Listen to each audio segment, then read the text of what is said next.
Fred Daring. Hello, my name is Frank Lukenheim. What do you do? Well, I belong to CW Inc. It was founded 3 years ago, and it's a 501c3, and I deliver CSW each Thursday night. And what business are you in? Well, my background is HR, with a specialization in OE. I got my MSM, which is similar to an MBA, and I did my first career for 26 years with GTE, where I was VP of HR. What brings you to these meetings? Well, I heard about this group from someone at TCC, who recommended that I contact a friend at TWC somewhere in the DFW area. So I decided to investigate ASAP. Wow. Well, since you joined the DFW CCC, have you learned things that's helped your organization? I think so. The TRC, in conjunction with the IRS and their QC task force, provides IT personnel to UTA and UNT. They in turn provide HMO consultation and actuarial assistance, leaving AT&T wishing they had helped IBM with the SBC merger. Well, maybe I can be of some help. What is your organization's MO, method of operation? If I understand your question, I suppose we are similar to one of the biggest in the industry, DBM. Well, Fred, it was great getting to know you. Likewise, I hope to see you at our next meeting. I hear the topic is NBC, CBS, ABC going AWOL because of HBO. Well, it was really nice to meet you. I look forward to seeing you on Thursday night. Well, I can't next month. I'm attending a seminar on effective communication. Yeah, that's no problem.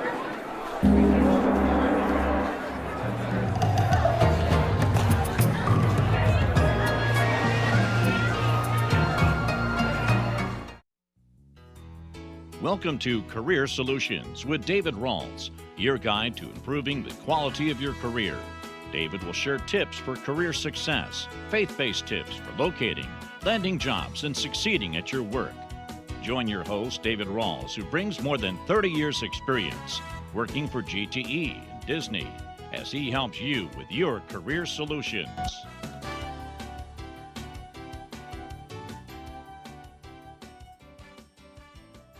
Well, hello, welcome again to our next session, session number 7 of the Career Solutions Workshop. It's all about networking tonight. You know, we spent the first 6 weeks going through a lot of basic stuff, and these last 6 are going to be really powerful. If you enjoyed any of the first 6, I can guarantee you're going to enjoy all of the second 6.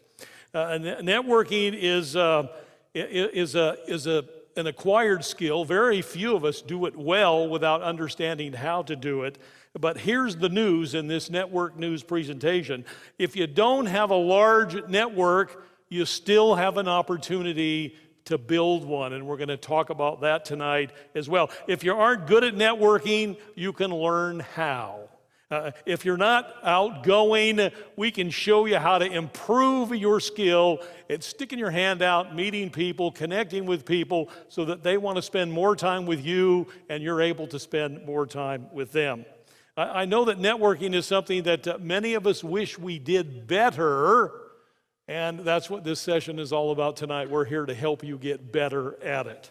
Our scriptural foundation for this evening is out of Proverbs 15:22, which reads, "Plans fail for lack of counsel, but with many advisors they succeed." So we recognize right up front that this is all about getting connected to and being part of a larger group of individuals. And that's really one of our foundations for this evening. Now, one of the things I just realized is, Christian, I do not have the clicker.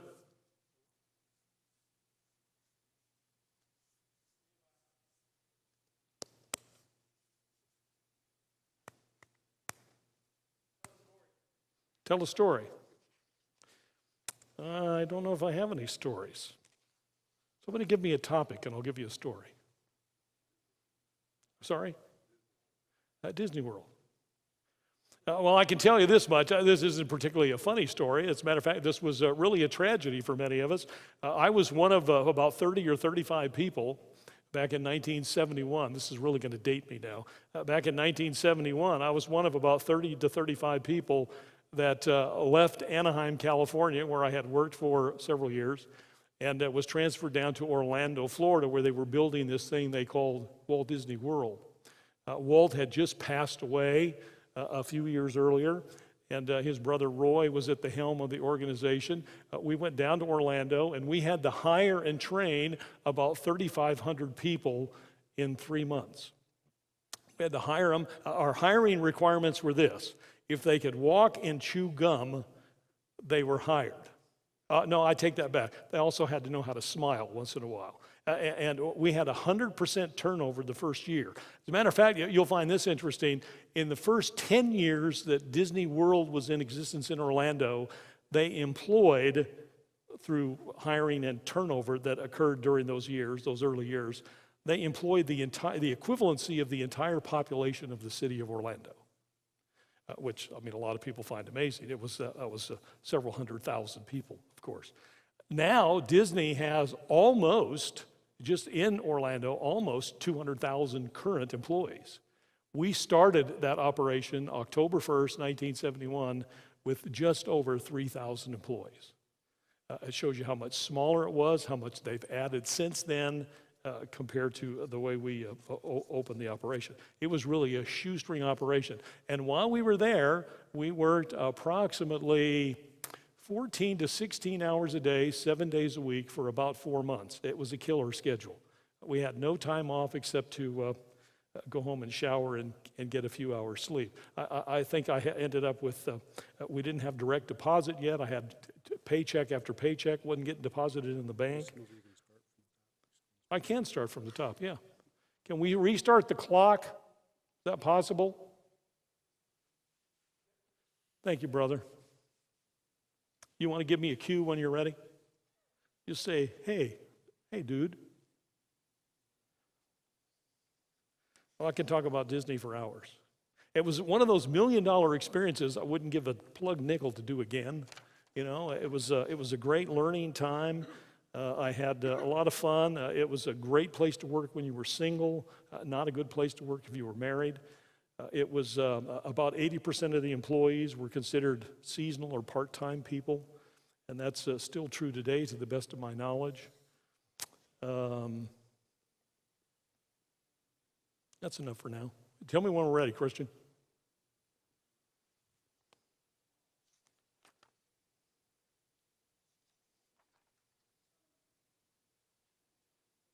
You want me to start at the very, very top?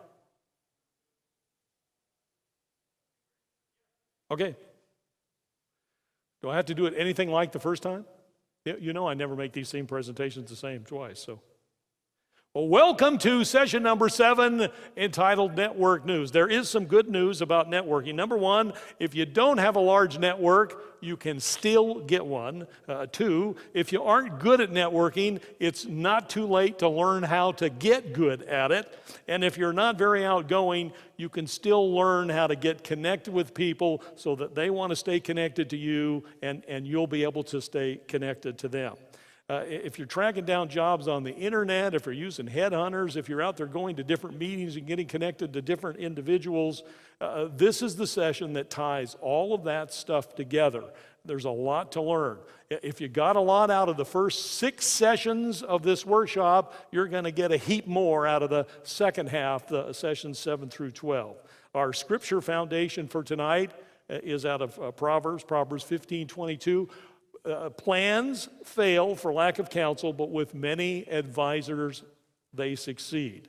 And clearly we're talking about getting advice and counsel from others, and perhaps even from time to time dispensing some advice and counsel ourselves. So let's get started with networking in our session called Network News. Well, oftentimes I have to deal with this right up front, so I decided to put this in the very beginning of this presentation. Why network? There are some people that just don't see what is the big deal about networking and getting connected to others. Aren't all the jobs posted on the job boards? Well, the short answer to that question is no, they aren't. We'll come back to that in a second. But even more importantly are how people are hired. So let's just look at this first visual up here. Somewhere in the neighborhood, if you look at all three of these national studies that were done, there was a study in the first column done at Harvard University by Professor Mark Granovetter. And Professor Mark is no longer at Harvard. He's now over at Stanford University. But at the time he did this study, there were several individuals that assisted him gathering up information about people that were landing jobs. And he found in his study that between networking and the three other manners or methods in which we land jobs, that clearly 3/4 of the participants in that study had landed their jobs as a result of networking. Now let me stop right here a second. There's only 4 ways that we can find work. Everything that we do in our job search falls into one of these 4 categories. The one that most of us are aware of course, are job postings, advertisings and postings. Now, if you look at these 3 studies here, you see that it's only somewhere between 10 and 14% roughly of the people that are landing jobs, and that's all kinds of jobs, top-level jobs, bottom-level jobs, CEO, entry-level, blue-collar, white-collar, federal jobs, local government jobs, private sector jobs, part-time jobs, full-time jobs, every kind of job you can think of. Only about 10 to 14% of all those jobs are landed as a result of the fact that it was posted somewhere. So one of our reasons to get involved in networking is that's what the numbers tell us. The other 2 studies, the Department of Labor study listed in the center, the Department of Labor study included 10.3 million hired people over a prolonged period of time. And as they gathered this data, what they found is almost 2/3 of those people in that sample landed their jobs as a result of networking. Again, this is entry-level jobs, hourly positions, minimum wage jobs, every bit as much as it is senior executive and C-level executive positions. This is the entire spectrum of jobs. Almost 2/3 of the people in that study. Again, about 2/3 of the people in the Brandywine Consulting study. Brandywine is a consulting firm in Baltimore, Maryland. And basically where they gathered all of their data was a whole bunch of other consulting firms that actually help executives with outplacement work. These are basically headhunters. They're outplacement firms. And what I find really interesting, they're only gathering information from third-party headhunters, and notice that in their study, only 14% roughly of all the people in that study, only 14% of the people that had been using headhunters, every one of these people had been using headhunters or they wouldn't have been in this database. And only 14% of them were getting jobs as a result of using that third-party assistance. These numbers speak volumes to me. But now here's a number that's not even in these statistics, and you're going to want to write this down because I find this mind-blowing. Of all of the people in the top row there, of all the people that landed their jobs through networking, clearly millions and millions of job seekers who landed their jobs in those 3 studies. Almost half of those people that landed their job through networking, 43.8% to be exact, landed their jobs through networking when the jobs were created for them as a result of them meeting a hiring manager. In other words, they came out of the hidden job market. Or to say it a different way, the jobs didn't exist. They weren't posted anywhere. They weren't even in the mind's eye of the hiring manager until the hiring manager, networking face-to-face with a job seeker, found out that that job seeker was a solution to their problem. To me, that's mind-blowing. Almost half the people that are landing their job through networking, the jobs didn't even exist until they got connected to the person who had to make that hiring decision. If that doesn't give us enough reasons why we ought to be networking, let me lay this one on you. Clearly, the majority of the best jobs are found through networking. The best jobs seldom have to be posted. Not all the jobs are posted. We know that less than 1/4 of all jobs that are ever filled are posted anywhere. And again, only about half of those that are posted are filled as a result of being posted. But clearly only about 25% of all jobs are being posted. Some companies don't have to post jobs. There are some employers that are so popular Before we started the session tonight, I was mentioning the employer Disney, where I used to work. There are employers around the country. We can mention some great brand names: the Container Store, Southwest Airlines, Deloitte, just to name a few big brand name national firms. They don't have to post jobs. They do, but they don't have to. They get so many unsolicited candidates, so many great employee referrals from their employees that they really need not post many of their positions at all. They don't have to do that. The best jobs are filled through other means other than posting, and that often is through networking, which is, and one method of that, of course, comes through employee referrals. Now, there was an atheist walking through the woods one day.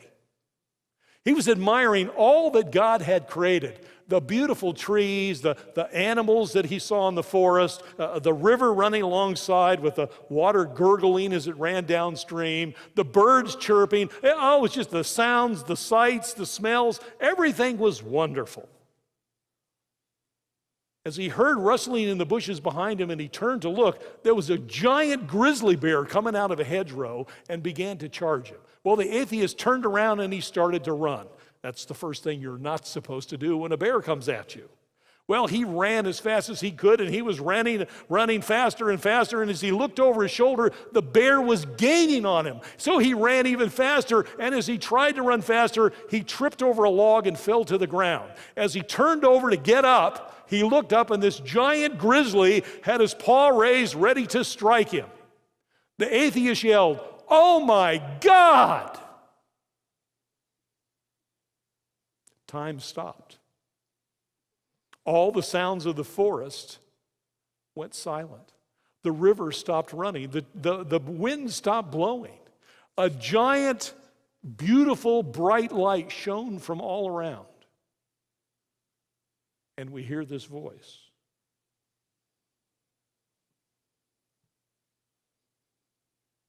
You deny my existence all of these years and teach others that I don't exist. You even credit creation to some cosmic event. Do you expect me to count you as a believer now? The atheist did his very best to look into the bright light, and he said, it would be a little hypocritical to ask to be a Christian now, but perhaps you could make the bear a Christian. Very well, said the voice. The bright light went out. The river began to run. The trees began to blow in the breeze again. The bear dropped to his knees, put his paws together, and said, "Lord, thank you for this meal I'm about to receive." Now, if you're still an unbeliever concerning networking, how about this?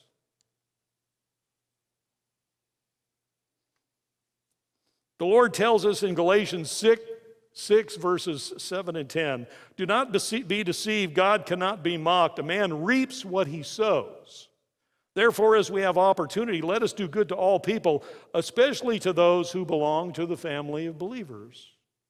Over in Hebrews 10, 24, 25, let us consider how we may spur one another on toward love and good deeds. Let us not stop meeting together as some are in the habit of doing, but let us encourage one another, and all the more as we see the day approaching. And then finally, over in Proverbs 22:7, let another praise you and not your own mouth, someone else and not your own lips. So what do we need to do? What we need to be doing for others first. That's a good networking tenet. A second one is we need to encourage other people. And thirdly, we need to help promote others, and they'll promote us. Zig Ziglar once said many, many years ago, if you help enough people, you will never need for anything. This is all about the principle of sowing and reaping. You don't have to be a believer to know that this principle works. If you stick an apple seed in the ground, an apple tree grows, and if you're fortunate and the tree's taken care of, it will bear fruit, a lot of apples. You can't go out and pick apples and then plant the tree. Although there are many job seekers out there that are out there trying to get help under the assumption that if somebody helps them, they might turn around and help them sometime. It doesn't work that way. It's against God's law of nature. Well, here's another reason to perhaps network. There's the multiplier effect. I mean, some of you are perhaps old enough to remember that old commercial. It was a hair care commercial for ladies, and it went something like this. If you tell two friends and they tell two friends and so on and so on, the whole idea there was this whole multiplication.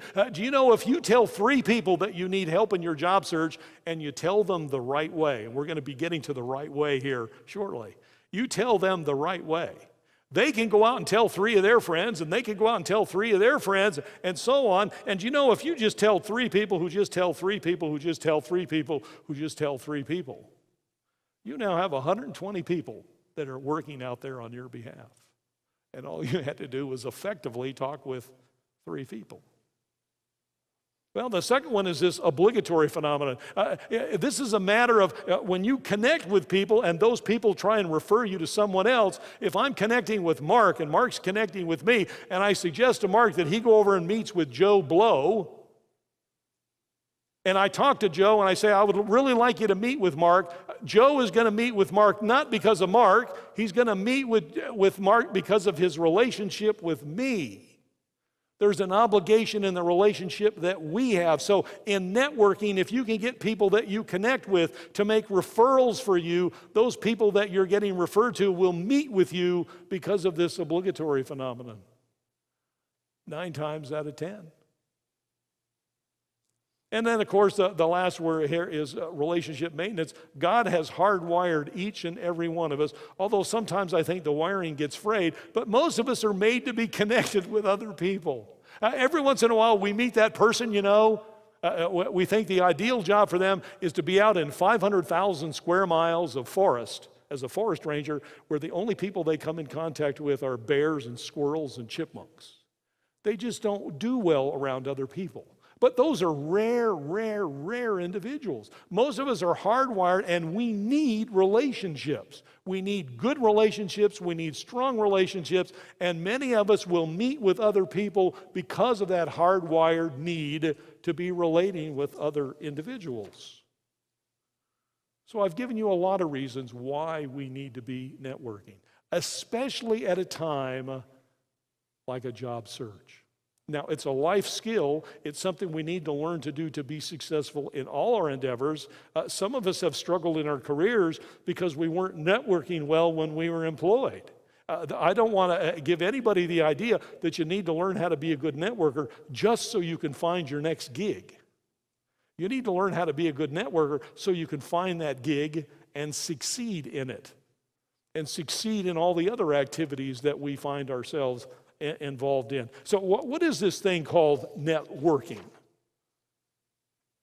Well, notice right in the middle of this word networking is the 4-letter word. I did a radio program on my radio show one time. I said, networking is a 4-letter word. W-O-R-K. It's not called net coffee breaking. It's not net lunching or net dining. This is hard work to do it right. Now, it's not sweaty kind of work. It's not laborious kind of work in the sense of some of the hard labor sweat jobs that I had as a young man while I was in college. But it clearly is work, and it demands a certain amount of purpose and discipline on a daily basis. According to Webster, a network is a system of isolated entities working in coordination.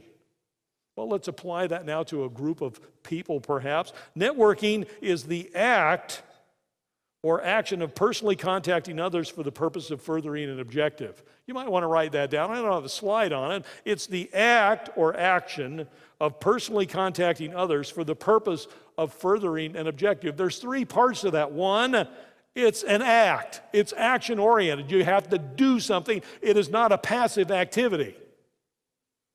2, it involves personal contact, connecting with others. And then 3, for the purposes of accomplishing an objective. Objectives are present. So it's action-oriented. That's part of the work. It involves contacting others. That's part of the work. And it involves satisfying some objectives and explaining those objectives to others. That's part of the work. But once we get kind of a sense of that sort of Webster definition of networking, I want to give you Dave's definition, the simple definition. This is the easiest way I can make this.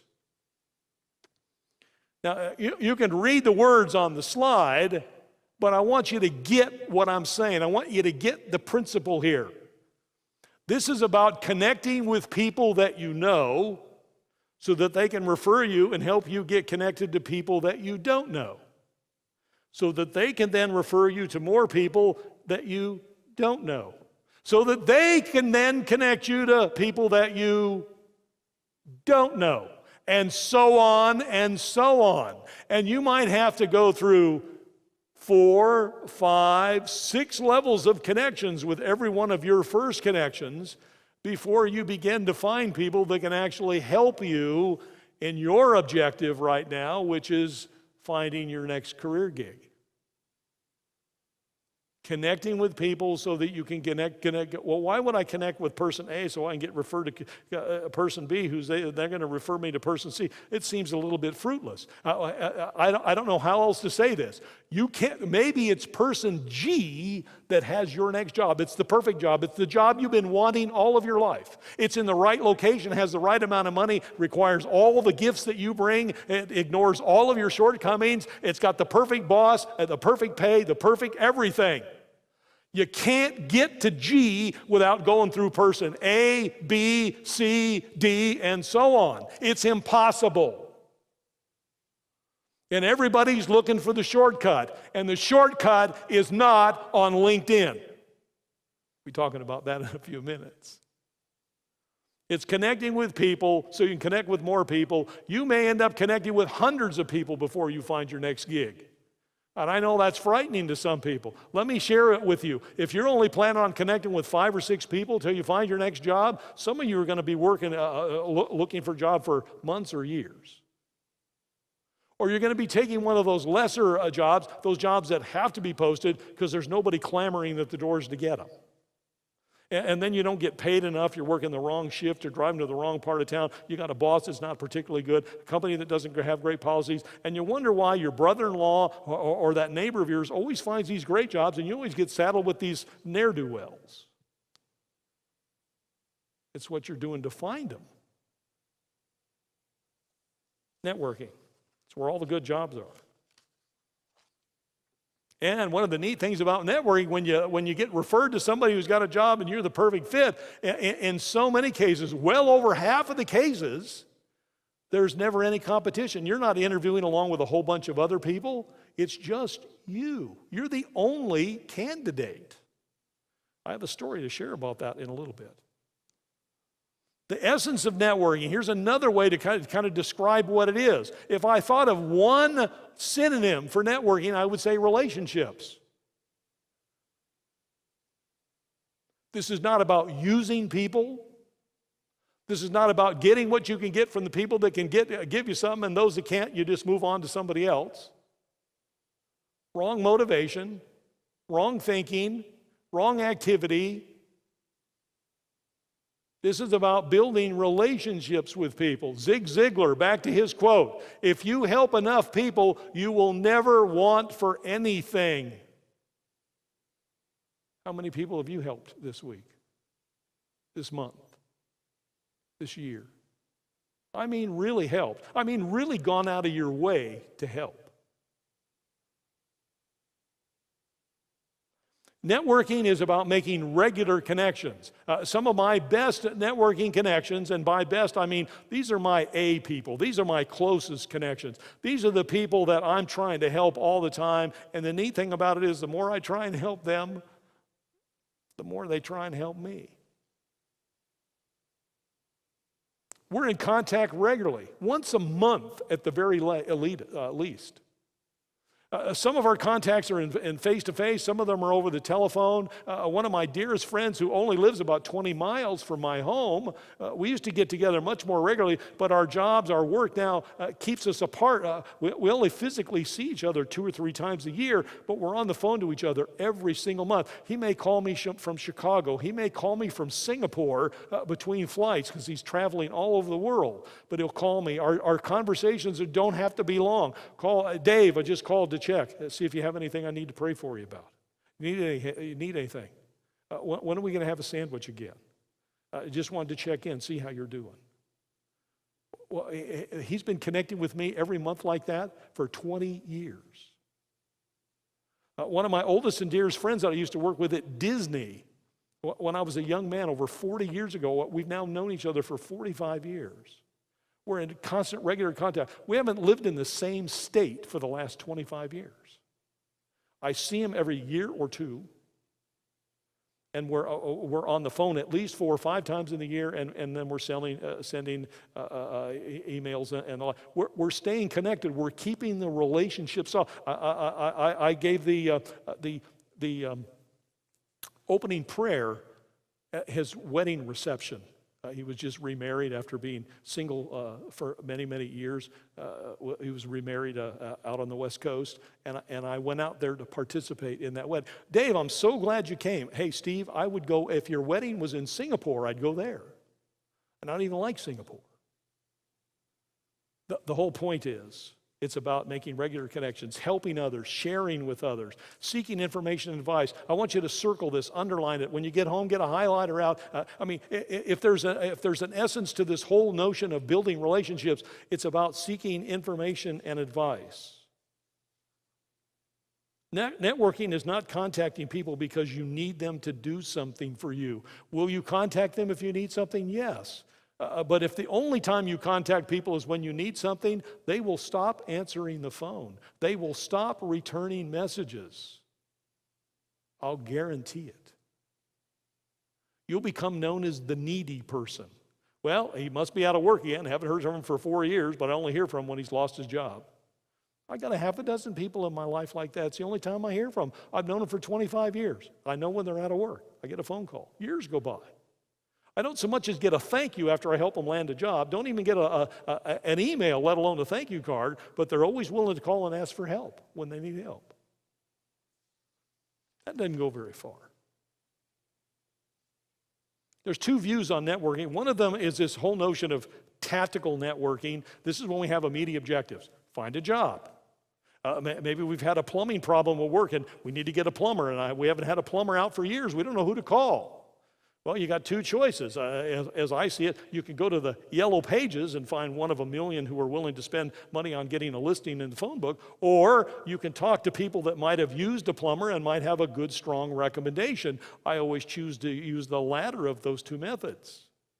That's my tactical networking at best. Now, tactical networking works best if you've first been a strategic networker. Those are the people that keep relationships year after year. I mentioned Patrick, who lives not far from here. Well, he's been connecting with me, reaches out to me every month. If Patrick, and I've used this statement many times, but I think it illustrates clearly the kind of relationship that we have and the way he is sown into my life. If he were to call in the middle of this production right now, and said, Dave, I've just lost my wife in an automobile accident. Would you come? I'd have Mark or Steve or Dave or somebody else get up here and finish the session tonight because I would leave. We would reschedule it. We would do something. That's how much this man means to me. That's how much he has sown into my life.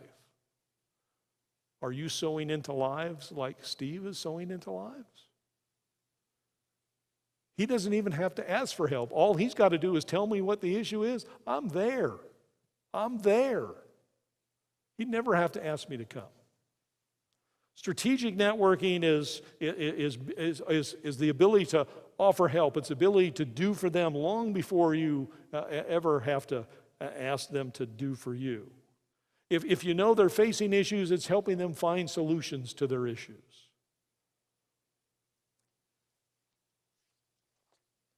Now, what are the elements of good networking planning? You got to have good targets. We talked about that. a couple of weeks ago. You got to have good targets in companies and industries, that kind of thing. You're working on that. You've got to have good research. You got to know about these companies, about these industries.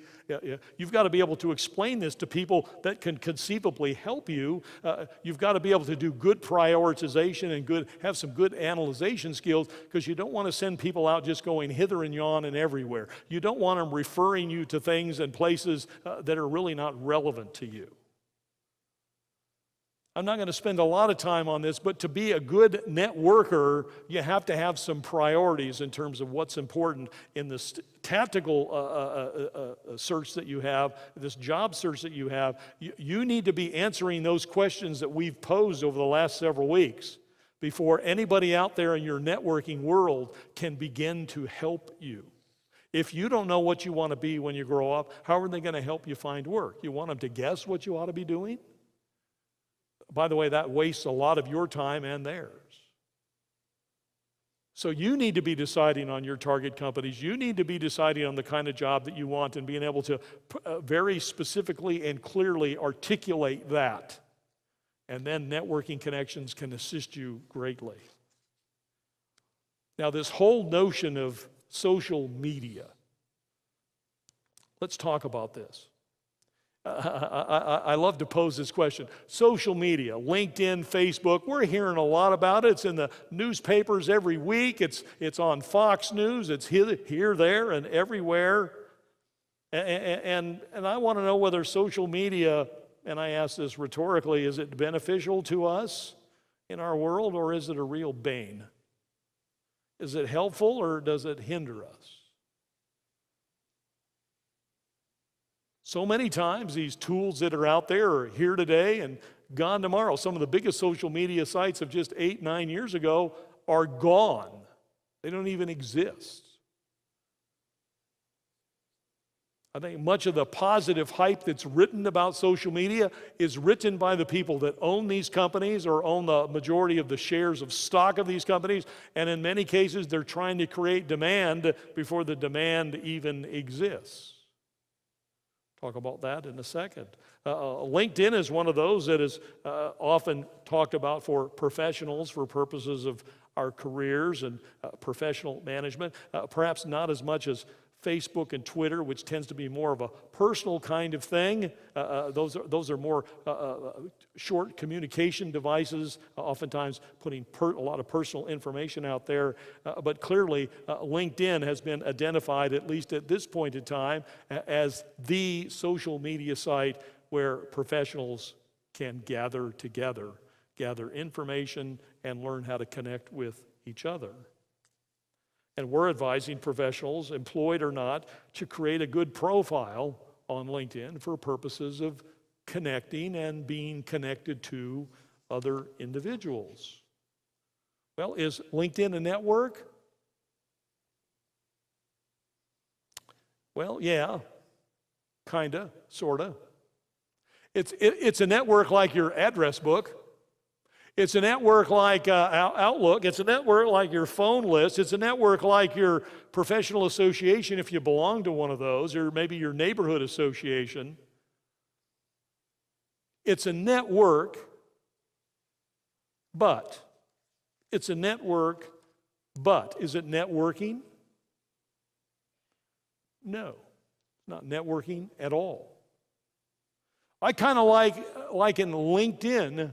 And I know there are people associated with LinkedIn that don't like my description of it because it's not real jazzy, it's not real hip. But I liken LinkedIn to an electronic Rolodex. I think that's all it is, with a few bells and whistles added.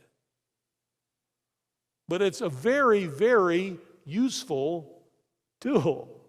I don't want to demean it. I don't want to diminish it. What I want to do is put it in the right perspective. There are people that think that if they get a wonderful looking LinkedIn profile, that all of a sudden employers are going to start knocking their door down to get to them. Not likely. Could happen, but not likely. And some of those employers that might be trying to knock your door down are some of the same employers that you may not want to be working for. Let's look at some of these LinkedIn facts. One of the things that bothers me about a lot of the hype that's been going on, I'm going to introduce Terry in just a minute, and he's going to give you some much better details about this, but they sort of underinform you or misinform you with statistics. Always has bothered me. I think I've shared this with you before. I read somewhere that 43.7% of all statistics are made up on the spot. And I think a good number of those have been made up by the CEOs of Facebook, LinkedIn, and others. And I'll go on record as saying that. Here's what they do. They do these surveys, and then they don't report the questions, when they display the data, they don't report the questions the same way that they were asked of the respondents. First off, you have to recognize that all the people in their survey are LinkedIn people, and not all recruiters are on LinkedIn. As a matter of fact, it's my view of all the recruiters I've talked to that less than half of them have a LinkedIn profile or a LinkedIn presence. But of those that do, they then ask them, do you have plans in the next 12 months to use social media to fill any of your jobs? And I've talked to recruiters that have answered yes to the survey. Yes, I do plan to use LinkedIn to fill one of my jobs. Now, I'm going to be filling 750 jobs this year, and I might use LinkedIn to fill 3 of them. And that's why I'm sharing these interesting statements. One of the surveys that was reported said approximately 50% of employers use social media to source candidates. What they leave out is sometimes. Not all the time.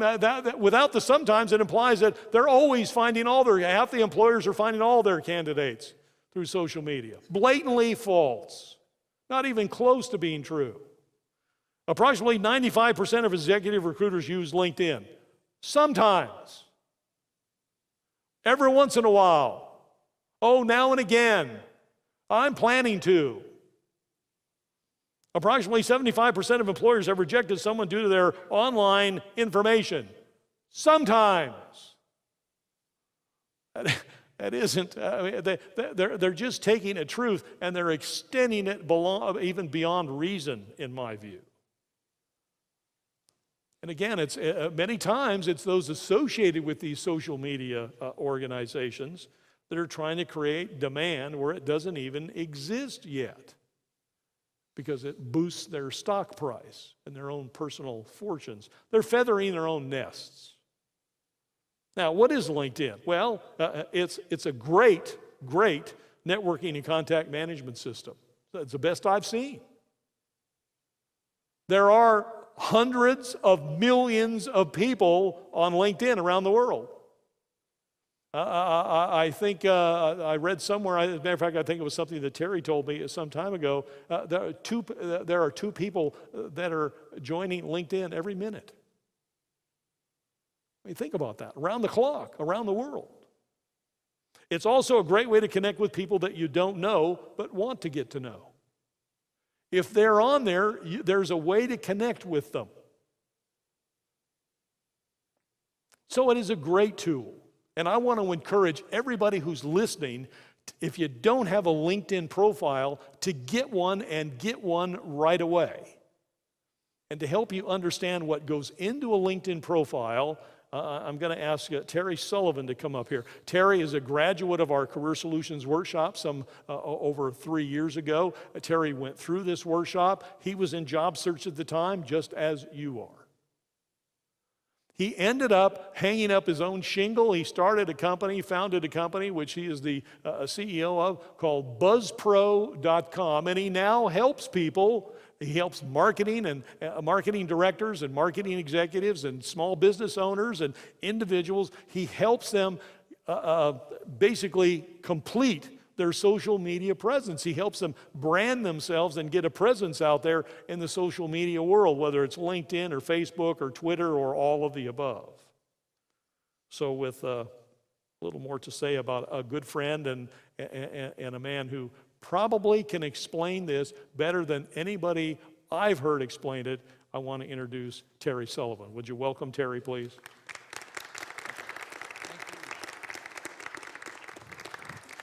Okay. Here's your clicker and your first slide. All right, thank you very much. Thank you for having me. I'm absolutely honored to give a presentation on LinkedIn today, this evening, and I'm going to have a lot of fun. Thank you very much. So as David said, LinkedIn is growing exponentially. It started in May 5th of 2003, and you can see the statistics here. It's just growing leaps and bounds. As a matter of fact, David almost got it right. That statistic is every second there are 2 new LinkedIn users. So when you think about that, click, click, there's 2 new users. And when you think about the population of the United States, for example, being just over 300 million, and there's over now 260 million users on LinkedIn as of February of this year, that's just amazing. So if you have anything to do with business, looking for a job, you want to work in the business world, as David said, LinkedIn is a great place to meet people, to find people, to research companies, to find out more about your passion through others. But it's only the beginning.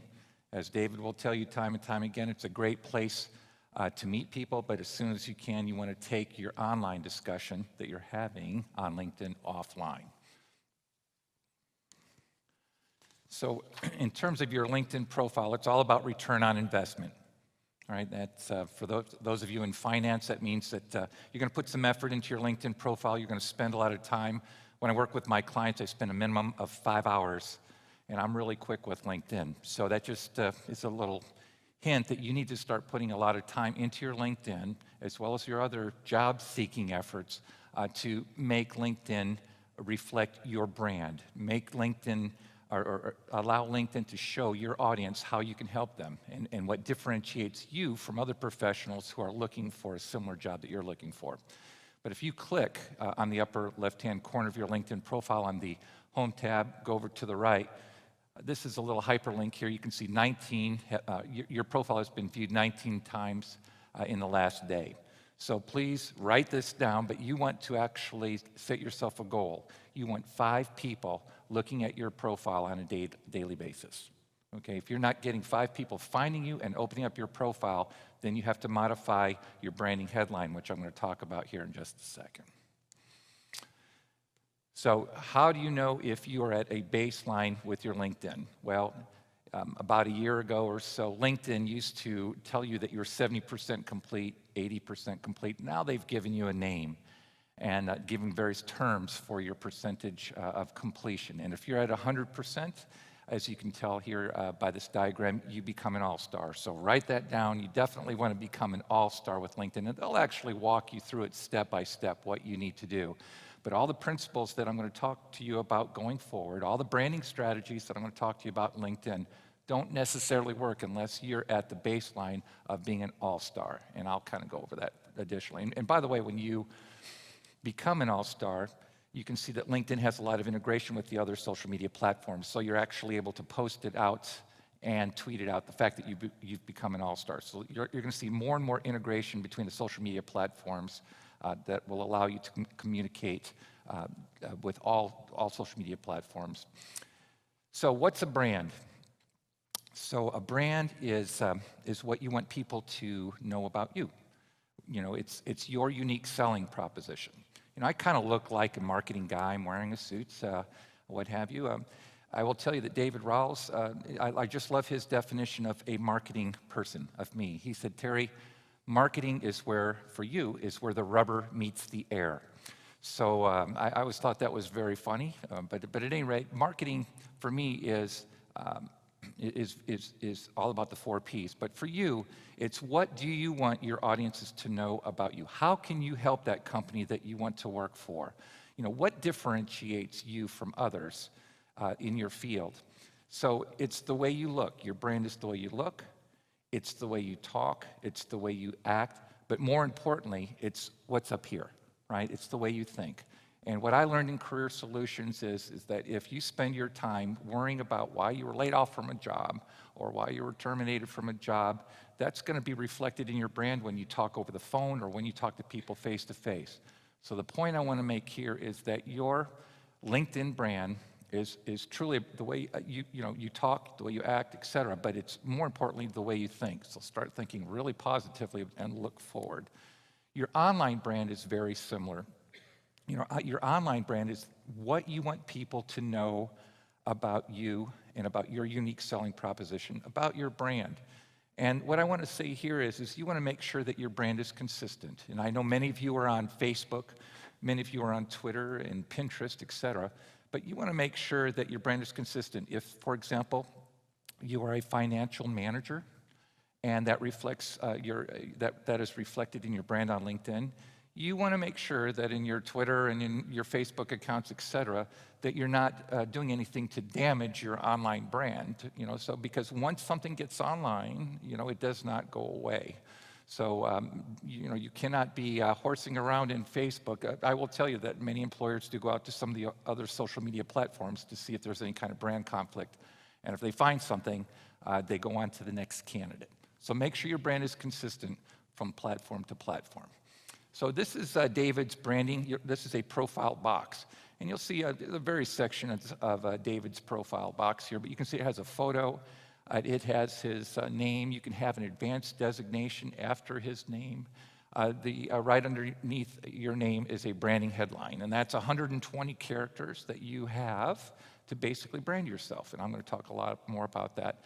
And then you have location, what your industry is, as well as your last 3 jobs or positions, etc. And in the bottom right-hand corner, you can see 500 plus.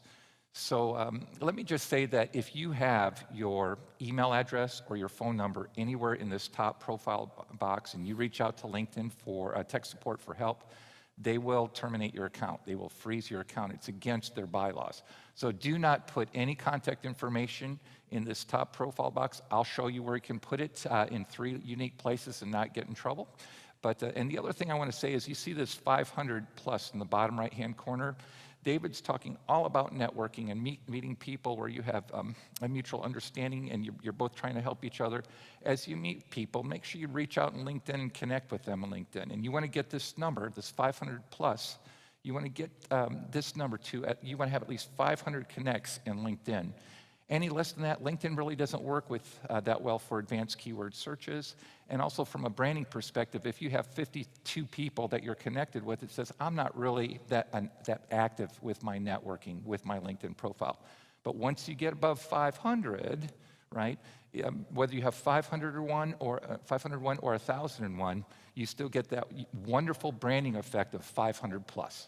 So write that down. You want 501 or more contacts. And basically, as you meet people and you get business cards, reach out and connect with them on LinkedIn. I always get the question, Terry, what should be included in my profile? Well, I worked with a CEO last week who had a picture of herself when she was in college, and she was about my age, just over 30. No, I'm just kidding. But at any rate, you want to make sure that your picture is current. Okay, that's very, very important. You want to relax in your photo. We all have digital cameras in our pocket. You don't have to spend a lot of money. It just needs to look professional. So if you want to use your own digital camera, you can do that. And have someone take your picture that you're very comfortable with. That always helps. And then the last thing I want to say is you want to wear in your profile photo what you would wear in an interview. So for example, if you're a finance manager, like I mentioned earlier, you don't want to be too casual. You probably want to go into your interview with a formal suit on, of some type, and that is the attire you would want to wear in that photo.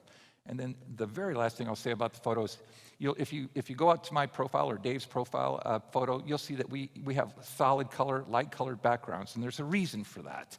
And that's because you want people focusing on your big smile, and you want to almost kind of reach out and grab them via your photo. And if you have something in the background, that's going to definitely distract your audiences. And it also, many of your photos are going to be the size of your little finger, and they're not going to see any detail at all if you have things in the background. All right? And then here we have Maureen Walkinshaw. As I mentioned, no phone numbers, no email addresses, no contact information in your profile box.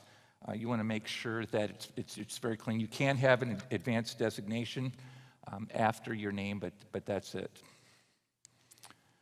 And then give prospects a reason to connect with you. As I mentioned, this is your branding headline, and it's 120 characters.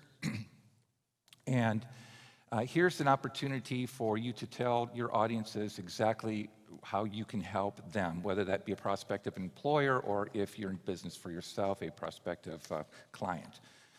All right, and so the other thing I want to say is here's just some examples, right, of a couple of profiles. And you can see Camilla, she's an instructional design analyst creating corporate training solutions for the medical industry. So does she pass the test? Does she show us how she can help us in her branding headline? Well, yes. She tells you what she does. She's an instructional design analyst. She's in training, and she even gives you the vertical that she works in, the medical industry. And then also, we have what I call an ask, A-S-K, at the very end. And that is, I like to let my audiences know what I'm trying to accomplish with my connection with them. So, for example, one of my recruiters that I work with, one of their top words that they use for LinkedIn searches is the word called seeking, S-E-E-K-I-N-G, because they're looking for people who are seeking an opportunity. Because they want to talk to people who are unemployed because they're looking for a job and they're going to be around when they call them. The other thing you'll see here is this little term called LION, and that stands for LinkedIn Open Networker. And that means you will connect with just about anybody. And let me just say, you do not want to become a lion. Come up with your own strategy on the types of professionals you will connect with or you want to connect with on LinkedIn. Myself, I've cast a very wide net with my marketing, and so I connect with pretty much anybody who has a legitimate profile. There are others, like Jim Fernock, who takes more of a conservative approach, and I really appreciate that. But he wants to meet people. He wants to shake hands. He wants a business card to make sure they're a legitimate person. He's already started that networking relationship before he connects with them on LinkedIn. You come up with your own strategy in terms of who you connect with, but make sure you have a strategy. Rick DuPont, he's a brand ambassador and promotional product specialist helping you get customers. That is his front part of his branding headline. So he's a brand ambassador. He sells advertising specialty imprinted products. So he tells you right up front how he can help you. He wants you to help you get new customers. And then also his ask is, let's find you the perfect product. He's got a job, he's in sales, and that's his ask. So he's done a pretty good job with that. So in terms of how you do that, what I would suggest you do is spend 5 minutes. Grab a piece of paper and a pencil, and when your head is kind of cleared, don't take more than 5 minutes and write down every word you can think of about you, what you want people to know about you. And there are no wrong words. You can use adjectives, nouns, pronouns. You can use the same word over and over again if you want. I just don't care. It's really what you want to be known for. Write down some words in the span of 5 minutes and then stop and walk away and come back and take a look at them. And these are some of the words that I came up with. I originally came up with over 100 words, but these are just some of the top words that represented my brand. But you can see, creative, detail-oriented, those that are highlighted, idea generator, marketing expert. So I wanted to be known for those terms, and that's what I used as a basis to create my branding headline. So this is going to be one of the hardest parts about what I'm going to be talking about, but it's very important that you learn how to use LinkedIn as a tool to find people. And again, once you find people and connect with them, you want to take your online discussion offline, and that's where David will give you a lot more advice on how to network and develop a very solid networking relationship. But LinkedIn is just a great place to meet people. But to do that, you have to find them. And a way you can research that is by doing an advanced keyword search in LinkedIn. So write that down. It's called an advanced keyword search. And there's only 4 steps. One is you want to click on the advanced search tab, which is that link right next to that field at the very top center of your LinkedIn, of any page in your LinkedIn profile. Secondly, you want to remember we came up with those 10, 20 terms that I talked about. Start grabbing some of those terms. And if they're multiple word terms, you want to put them in quotation marks to turn that into a unique term. And what I mean by that is, for example, I've got marketing director here. If I didn't have marketing director in quotation marks, I would have hundreds and hundreds of profiles that would show up in my results that had the word marketing or the word director.